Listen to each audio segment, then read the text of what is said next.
Assalamualaikum, salam sejahtera, salam dadah terkawal 2025. Anda bersama saya Amir Zain dan ini berita AADK edisi 9 Ogos 2021. Antara tajuk utama edisi ini, Yang Berhormat Datuk Rahmat mempengerusikan mesyuarat MTMD Negeri Melaka, program GTO Dedah Guru tentang cara cegah dadah, PJH AADK beroperasi 24 jam.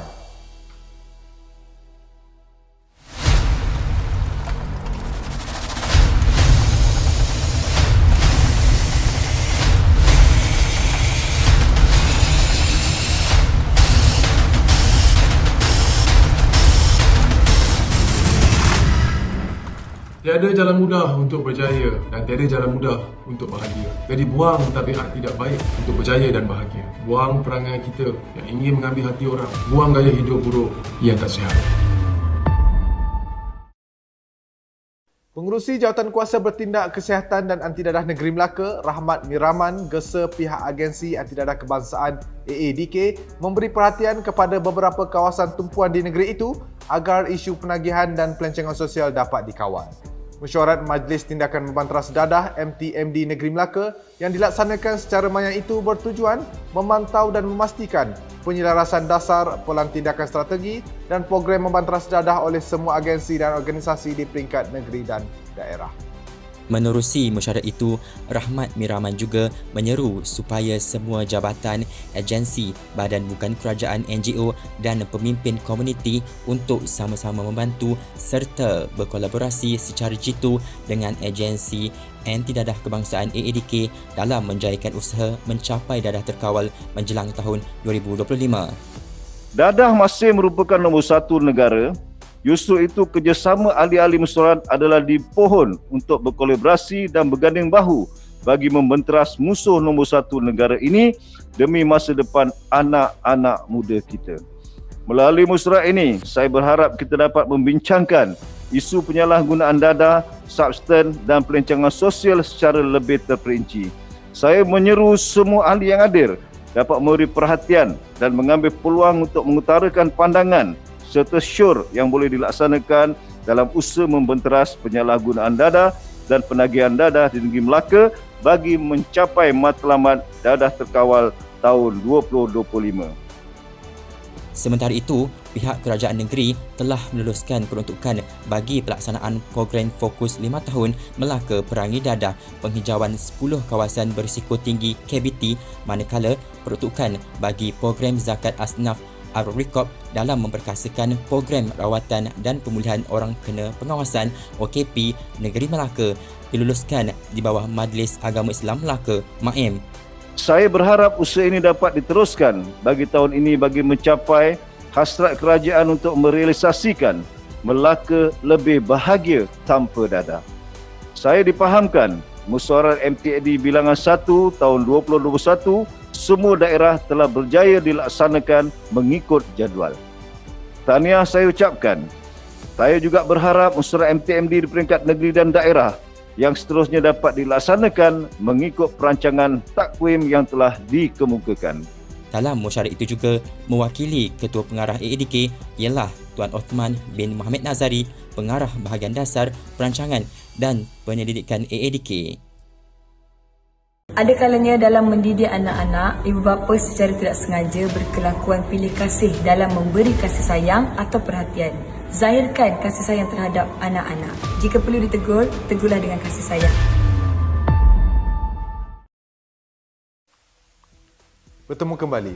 Kira-kira 600 pegawai pendidikan dan guru menyertai program Great Teacher Organisation GTO anjuran Agensi Anti Dadah Kebangsaan AADK Negeri Pahang.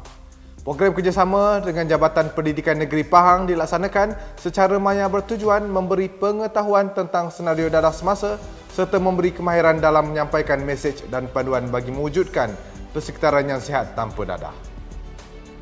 Menerusi program itu, Pengarah AADK Pahang, Zirwatul Ahlam Zamzam berkata ia merupakan satu pendekatan baharu kepada golongan pendidik agar memahami dengan lebih jelas keperluan pelaksanaan program pendidikan pencegahan dadah di peringkat sekolah. Untuk memberi pengetahuan kepada guru berkenaan senario dadah semasa. Seterusnya yang kedua, untuk memberi kemahiran kepada guru dalam menyampaikan mesej ataupun maklumat anti-dadah kepada pelajar. Dan yang ketiga, bagi memberi panduan kepada guru dalam mewujudkan persekitaran sekolah yang sihat dan selamat. Katanya, program itu juga mampu menjadikan guru dan pelajar mempunyai pengetahuan mengenai bahaya penyalahgunaan dadah. Menurut Ziwatul Ahlam, program itu turut menyediakan kemahiran mengurus masalah penyalahgunaan dadah dan menyediakan program pemulihan berkesan sekaligus mewujudkan persekitaran kerja yang sihat dan selamat. Seminar GTO ini merupakan satu pendekatan baharu kepada golongan pendidik agar memahami dan lebih jelas keperluan pelaksanaan program pendidikan pencegahan di peringkat sekolah. Kita mengharapkan kolaborasi antara AADK dan JPN dapat diteruskan pada masa akan datang dan yang paling penting membantu guru-guru untuk memastikan pelajar-pelajar dilindungi daripada ancaman dadah. Antara panel jemputan dalam program itu ialah pensyarah Universiti Putra Malaysia UPM Profesor Madya Muhammad Aris bin Muhammad Mukhlas dan pensyarah Universiti Malaysia Pahang UMP Dr. Fatmawati binti Latada. Pernah tak anda sebagai ibu bapa memikirkan perasaan anak-anak? Mereka juga mangsa ketagihan dadah. Hentikan, bantu mereka sebelum terlambat. Dapatkan rawatan secara sukarela di pusat pemulihan kerajaan ataupun swasta.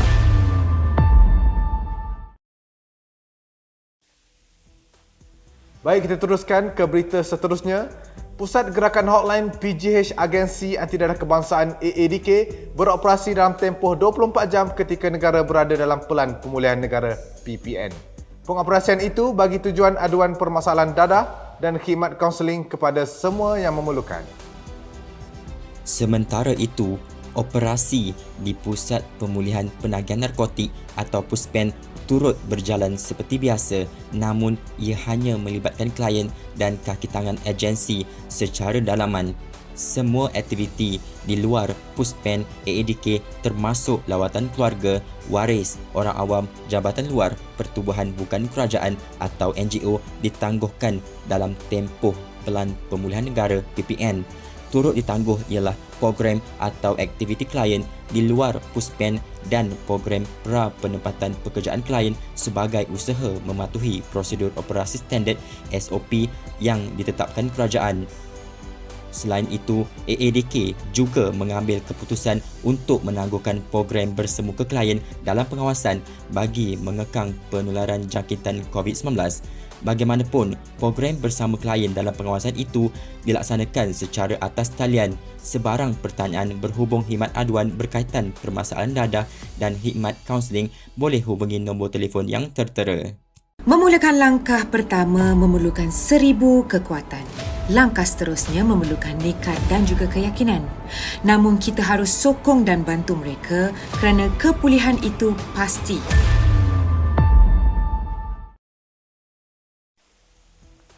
Baik, kita teruskan dengan segmen Personality AADK minggu ini. Sebelum ini, segmen Personality AADK memperkenalkan pegawai yang menjalankan tugas untuk pemulihan dalam komuniti. Tetapi yang menariknya minggu ini, kita berkongsi pegawai nombor 1 yang bertanggungjawab dalam usaha mencegah bagi memastikan persekitaran hidup setiap lapisan masyarakat bebas daripada najis dadah. Assalamualaikum warahmatullahi wabarakatuh. Salam sejahtera. Saya Zainuddin bin Abdullah, pengarah bahagian pencegahan Agensi Antidadah Kebangsaan. Saya telah berkhidmat dengan AADK hampir 26 tahun. Bermula penempatan saya pertama di Pusat Serenti Rauk Pahang pada 1 Disember 1995 sebagai kaunselor Grade S3. Lepas itu saya dipindahkan ke Pusat Serenti Batu Kurau dan masih lagi menjawab sebagai ketua kaunselor pada tahun 1997. Pernah juga menjawab sebagai komandan Pusat Serenti Batu Kurau pada tahun 2000, Pusat Serenti Peluk pada tahun 2003 dan Pusat Serenti Sedang pada 2006. Selain daripada itu, saya juga ditempatkan sebagai Ketua Penolong Pengarah Siasatan Bahagian Penguasaan dan Keselamatan Ibu Jabat pada tahun 2008 dan sekali lagi menjadi pengarah Pusat Serenti Rauk pada 2011. Dan selepas itu, saya ditugaskan sebagai Ketua Penolong Pengarah Bahagian Dasar Bahagian Penguasaan dan Keselamatan Ibu Jabat pada tahun 2013 dan pada tahun 2013 penghujung saya diberi tugas sebagai pengarah rawatan perubatan pemulihan dan selepas itu sebagai Ketua Penolong Pengarah Penguasaan dan Keselamatan pada Februari 2015 dan seterusnya dilantik sebagai Pengarah Penguasaan dan Keselamatan pada Oktober 2015 dan pada Mei 2020 saya ditukarkan untuk menjawat ataupun menggalas tanggungjawab sebagai Pengarah Pencegahan di Jabat. Saya rasa amat mencabar adalah untuk memulihkan penagih tegar yang mempunyai pelbagai isu yang kompleks yang perlu kita tangani seperti masalah kebajikan, pekerjaan, penyakit berjangkit, undang-undang, keluarga dan lain-lain. Di samping itu juga kita mengikis stigma ataupun pandangan negatif masyarakat terhadap bekas-bekas penagih yang telah pulih. Dan satu lagi yang saya lihat yang mencabar adalah untuk mendidik masyarakat untuk menentang penyalahgunaan dadah serta mendapatkan sokongan daripada orang ramai untuk memerangi penyalahgunaan dadah berbahaya. Pengalaman yang tidak saya lupakan, baru saya bertugas dalam lebih kurang 5 tahun. Masa itu saya sebagai komandan di Pusat Senti Batu Korau, berlaku kejadian krisis iaitu klien kita mogok pada tahun 2001. Pada peringkat itu saya baru tugas dan hasil daripada bantuan atau sokongan semua staf saya pada masa itu membantu untuk menyelesaikan kes tersebut. Pada tahun 2019 dan 2020. Pada masa itu saya mengetuai untuk penganjuran Fund Right Against Drug. Jadi kita berjaya melancarkan ataupun membuat program itu sempena peringatan Hari Anti Dadah Kebangsaan. Jadi saya telah dianugerahkan sebanyak 4 kali perkhidmatan cemerlang, iaitu pada tahun 2001, 2009, 2013 dan 2020 lah. Dan apa yang paling tinggi lah yang saya dapat adalah dinaikkan pangkat ke grade S54 pada tahun 2019. Bagi saya, anugerah Khidmat Cemerlang ni ataupun pencapaian saya ni bukan saja untuk saya saja. Jadi saya lihat untuk semua staf saya lah, semua pegawai saya. Jadi saya rasa tanpa sokongan dan komitmen daripada mereka, jadi saya pun tak akan dapat melakukan sesuatu tugas dengan begitu efektif. Bagi saya, Ketua Pengarah ADK, mantan-mantan Ketua Pengarah, pegawai kanan ADK yang sedang bertugas ataupun yang dah bersara merupakan idola saya. Saya ambil contoh perkara-perkara yang politis yang mereka lakukan, seperti semangat bekerja yang kuat, ikhlas bekerja, proaktif dan mempunyai visi yang jelas. Jadi di samping itu juga saya juga memegang prinsip bekerja sebagai satu ibadah dan sebagai jihad untuk memerangi musuh nombor satu negara. Dan di samping itu kita membantulah penagih-penagih dadah untuk kembali ke pangkal jalan. Dan selain pada itu, di belakang saya adalah isteri saya lah yang kuat, sentiasa memberi motivasi, semangat kepada saya untuk lebih kuat berusaha demi menyelamatkan anak bangsa kita. Hobi saya pada masa lapang ialah saya suka berkebun lah. Berkebun iaitu menanam sayur-sayuran, pokok buah-buahan. Di samping itu juga minat saya ataupun hobi saya adalah di segi menanam pokok bunga dan hiasan landscape lah. Pencegahan lebih baik daripada merawat. Sesuai dengan tema tahun ini, lebih baik cegah. Sehubungan dengan itu, kita semua harus sentiasa memastikan ahli keluarga kita, rakan tawalan, jiran, sahabat andai dan persekitaran kita sentiasa dalam keadaan selamat. Ibu bapa perlu memastikan anak-anak sentiasa dipantau, dibimbing sepenuhnya, gunakan peluang yang ada untuk membina hubungan yang baik, tingkatkan kualiti komunikasi antara mereka dengan anak-anak lah. Dan yang paling penting ialah usaha kita untuk memastikan semua ahli masyarakat mendapat maklumat dan terdidik supaya isu terhadap dadah dapat dikurangkan. Segmen Personality ADK menutup tirai berita ADK kali ini. Terus kekal berada di rumah, patuhi SOP yang ditetapkan, kepulihan anda, keprihatinan kami. Lebih baik cegah. Terus ikuti ADK TV dengan subscribe dan like di saluran YouTube Mr. ADK. Di kesempatan ini, ADK TV mewakili seluruh warga kerja ADK ingin mengucapkan Salam Al-Hijrah 1443 Hijrah, Manhaj Rabbani Ummah Berkualiti. Salam hormat, Assalamualaikum dan jumpa lagi.